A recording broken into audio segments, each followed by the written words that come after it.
she's hot garbage. At least that's what some would say. Others would go so far as to say that she's actually great. I think she's the easiest skip ever, especially for free-to-play players. Why? Well, this is the truth behind LF Kefla. Let's kick things off with the basics, offense and defense. In terms of offense, right, if we take a look at Kefla, I think she's good. Because, I think one thing to note here is that Kefla obviously is a new unit, post 7th anniversary era, so she's actually 7th anniversary level in terms of stats. And as an offensive character, she's really good. Her cover null is, I think, in my opinion, really accessible because she obviously gets it from her unique gauge instead of like a green card or something. And I think that's nice because what that means is that the character is always going to have that like on hand. You don't really rely on cards to actually be able to get cover null. And that's something like Full Power Frieza has, and that's what makes him so strong. She has accessible cover null through her unique abilities, while she also draws cards with her other abilities, and that balance really helps her position when you're talking about her as an offensive unit. From there, I think her ki is just like regular, I suppose. Like there's nothing special about the character's ki gains. It's not infinite by any means. You can run out pretty quickly. But whenever you're faced with an enemy, you obviously get extra ki and get a card as well. And now in terms of something else that I think is worth noting in terms of offense would be type neutrality, right? If you look at a character like LF Kai Goku, for example, type neutrality is such a huge element that makes him so good. It allows him to essentially face anyone with ease. And with Kefla, the only time she actually gets type neutrality is when she activates her ult, but that's only against the Goku character. And right now I don't think that this ability is very useful because there aren't any meta purple units right now.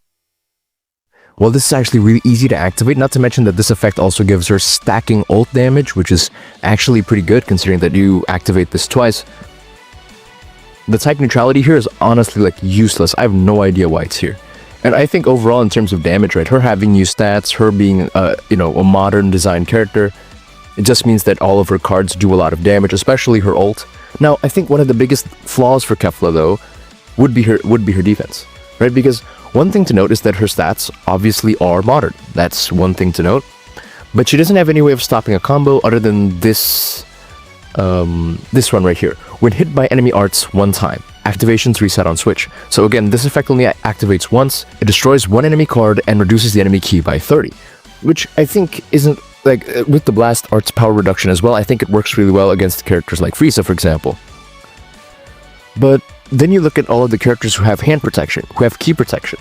This disrupt is useless, especially because she doesn't actually heal, and this debuff is something that can effectively be nullified by the character's kit, depending on who actually receives this effect, this debuff, whoever hits Kefla first.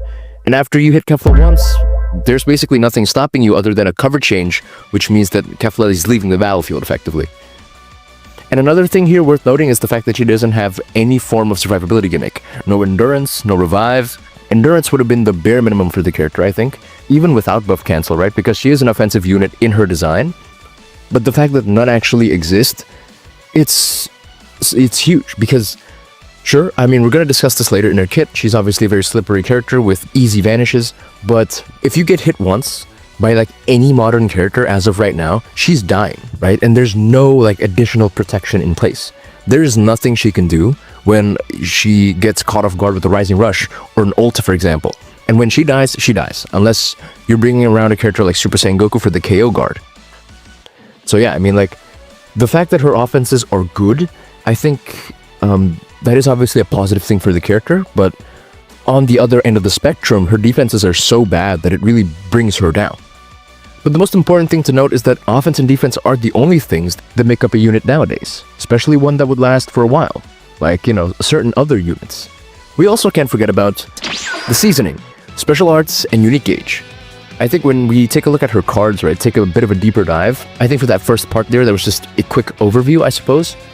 For her special move, I think, again, not exactly the highest damage attack. I'll say that her stats are obviously good and that helps her damage with her special move overall, especially because she cancels enemy buff effects on her activation, which I think can be good in specific situations, especially if your enemy is like threatening to hit you with a combo and they have like a lot of cover null ready. Like, think of a character like Ultra Super Vegito, for example.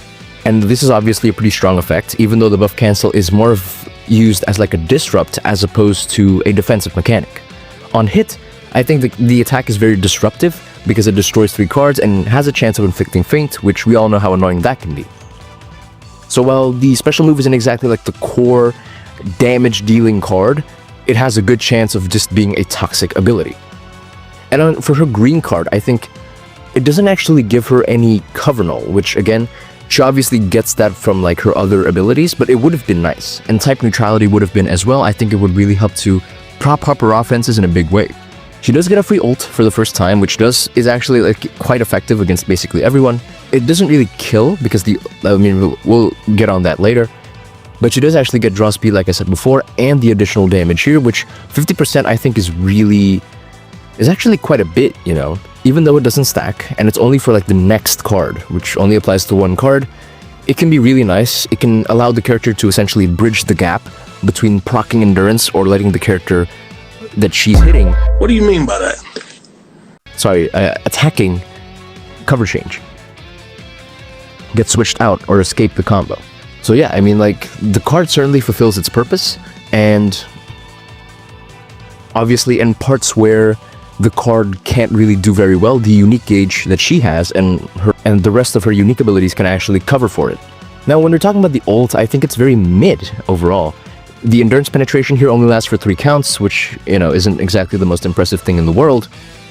And she does actually get additional damage here, like permanent damage for special move and ults, which I think is nice. And this applies to all allies. So it does actually help, I think, in many cases when a character isn't very good on their own. When they start supporting allies, they can definitely gain a lot of extra value. And you can really see that here. Obviously, you're working with characters who do a lot more damage than she does, or characters who could actually use the extra damage and it'll actually help them perform better. This is actually like not a half bad effect.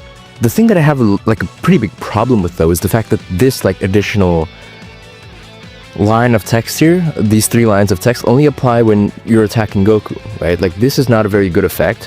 When Goku eventually gets out of the meta, right? Because who do we have? Super Saiyan Goku? Kaioken Goku? And that's it. And so it isn't exactly the best additional effect when you're talking about the current meta situation. It's just too mid of an ultimate, I think, and this additional condition, right, is actually quite tight, and it almost makes it to the point where these additional effects just aren't worth it, because they barely ever activate, right? They don't always activate, and when they do, it hardly actually changes anything besides actually increasing the damage, which I guess is kind of nice. And I'm looking at her unique gauge, though, taking a bit of a deeper dive here. I do actually like the fact that the charge type unique gauge actually charges rapidly, so it's very similar to Ultra Super Saiyan Blue Kaioken Goku, and we all know how easy that unique gauge actually charges up. And obviously, as a release type, she actually gets additional damage guard that she was missing from her unique ability. Right now, she gets 180% at her base, and then she gets an additional 20 when the unique gauge is a release type. And I think that's important because I'm pretty sure a lot of the other 7th anniversary characters, like Vegeta, for example, Revival Vegeta, he has in total 200% damage guard, right? If you're including the starter ability and whatever he gets from like his unique gauge. And so obviously this is inherently a good effect. This unique gauge gives her a lot of damage, and that's generally like her greatest strength. Not to mention the fact that she actually gets Protect Hand, and this is something that some LFs don't even have as a damage dealing character. And so I think this additional effect is great. Like I said before, the charge type unique gauge does actually give her cover null, 5 counts, which isn't exactly the longest time, but I'm pretty sure that is the current trend that the devs are working with when it comes to applying cover change to characters. The additional card here, I was expecting a little more. 1 card I think is not bad, because we have to remember that the unique gauge does in fact charge rapidly, but you can't exactly spam this effect either, because you're going to have to wait until the unique gauge can basically go all the way down while it's in release type. I'll say that the unique gauge is actually pretty good because it boosts her greatest strength, giving her cover change nullification and like additional damage. But I'll say that it also doesn't really cover the character's weakness. I think nowadays, characters who aren't all-rounders or are too leaning to one direction are obviously not going to age very well. And in turn, if you have a character like Kefla, who is a very offensive character with a very offensive unique gauge, well, obviously she's going to be one of those characters who has a really big vulnerability, very glaring flaw, and no way of actually covering it. But taking a look at her entire kit, you know, with everything under her belt, we can't forget about what ultimately decides how good a unit is at the end of the day, and that's meta compatibility. In terms of her element, right, if we take a look at the fact that Kefla's element is actually green, I think that that's a pretty neutral situation. It's not exactly the best, because I would have liked it if she was like red, for example, or blue to actually pair with a lot of the yellow units that we're seeing in the current meta, so either work together with them or counter them to actually make a big splash in the meta. But her being a green unit obviously means that she's type neutral against virtually everyone, right? There's not a single character in the meta right now who can effectively counter her or is going to get countered by her, unless it's like MUI Goku, for example. And MUI Goku isn't exactly the most defenseless character in the world, still kind of competitive, can still work against Kefla, though that obviously does give her the advantage. But it's only up against one unit, so while she does basically have like 0 vulnerabilities in terms of raw element advantage, she doesn't exactly have any advantage over any real character in a big way either, right? It's just against one character, and a lot of times people aren't really running him right now. Even though some players actually do, and the character is still good. I think her kit is obviously very... I don't know how to say it. Like, it's... I'll say that it's not very good because of her lack of survivability gimmicks, especially compared, or, you know, taking into account the meta right now, filled with a bunch of characters who can actually deal a lot of damage just like her. And so her not having very high defenses is a huge flaw. It ultimately means that she's raw damage and nothing more. And now you might actually bring up the fact that she obviously... Like, her main gimmick is just her dodging with her Vanishing Step constantly. He charges Vanishing Gauge very easily with strikes and blasts, and she actually gets an additional 70% when she uses a Vanishing Step, which means that she can stay in the battlefield for an extended period of time just by being very slippery, especially with the sub-count reduction and the extra key, which allows you to start a combo from there. But the character's relying on being slippery. Like, it doesn't really matter how good you are as a player. It doesn't necessarily mean that you're never going to get hit. The moment you do, Kefla doesn't have any additional safeguards, at least none that are actually going to protect her in a big way. So you're gonna have to like fully lean into this passive, slippery playstyle, and that's not always the safest thing in the meta right now. And taking all these into consideration, I think... Final verdict. Kefla is a unit worth summoning if you're either a Kefla fan or you have no 7th anniversary units at all, right? No MUI Goku, who gives a Fabs guy, Kaisen Goku, Vegeta, none of the new Ultras.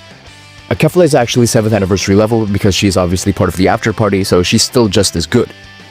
So it's worth considering, and for a Kefla fan, I feel like even after clicking this video, you obviously already had a conclusion in mind, and you were going to summon for Kefla anyways.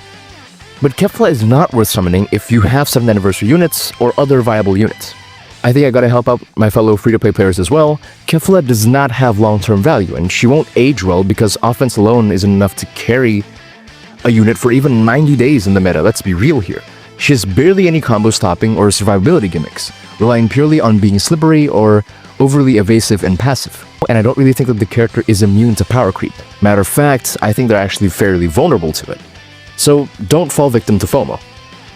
But what do you think of Kefla overall? Let me know in the comments.